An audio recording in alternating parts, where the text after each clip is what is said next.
बोले गंगा मैया की जय।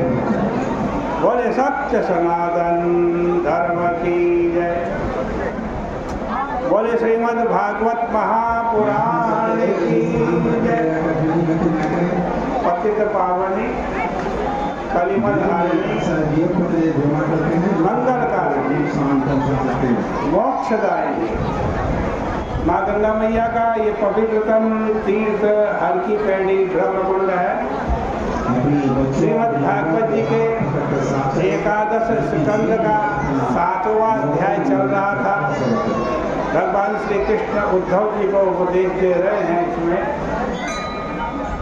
भगवान कहते हैं, उद्धव जी तुम सर्वभूत सुहृत हो।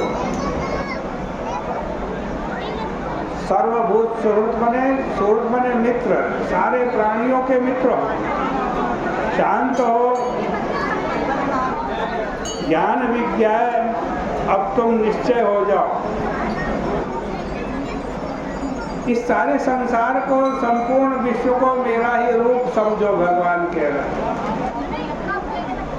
और तुम अजर अमर अविनाशी हो जाओ। न विपद्येत वै पुनः, फिर मृत्यु की कोई शंका नहीं है। जब भगवान ने ऐसा आदेश दिया तब उद्धव जी के मन में जिज्ञासा उत्पन्न हुई और उन्होंने प्रार्थना की कि प्रभु, आपने जो योग का उपदेश दिया है उसमें तो बड़ा भारी त्याग है और सर्व संन्यास है। विषयी लोगों के लिए ये बड़ा कठिन है। जो आपके भक्त नहीं हैं वे तो इतना त्याग कर नहीं सकते। मैं मेरा के चक्कर में पड़ गया हूँ, इसलिए मुझे कुछ सुगम मार्ग, सरल मार्ग बतला।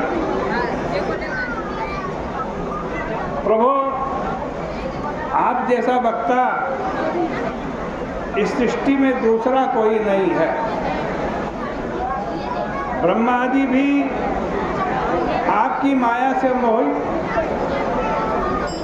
औरों की तो बात ही क्या, बड़े बड़े देवता बाह्य वस्तुओं को, सांसारिक वस्तुओं को सच्चा मानते हैं। बहिरर्थ भावा, संसार में जो स्त्री पुरुष, धन दौलत आदि हैं, ये सब स्वप्नवत अंतरर्थ हैं। बाह्य को अर्थ समझना ही भूले हुए का लक्षण है। इसलिए मैं विरक्त होकर आपकी शरण में आया हूँ, आप मेरा उद्धार कीजिए। भगवान ने कहा कि उद्धव जी, जो लोक तत्व विचक्षण पुरुष होते हैं वे स्वयं ही अपने आप को वासनामय अंतःकरण से निकाल देते हैं। मनुष्य अपना गुरु स्वयं है। यदि कोई स्वयं अपना भला चाहता हो तो दूसरा कहाँ तक भला कर सकता है। जो अपना भला स्वयं न चाहता हो तो कोई दूसरा उसका भला नहीं कर सकता। अपना भला अपने आप ही करना पड़ता है। देखो, एक बार एक महात्मा ने कहा था कि हम दूसरों को लंगोटी पकड़ पकड़ कर तो उनको ब्रह्मचारी नहीं बना सकते, तो स्वयं ब्रह्मचारी रहना चाहते हैं वे रह सकते हैं।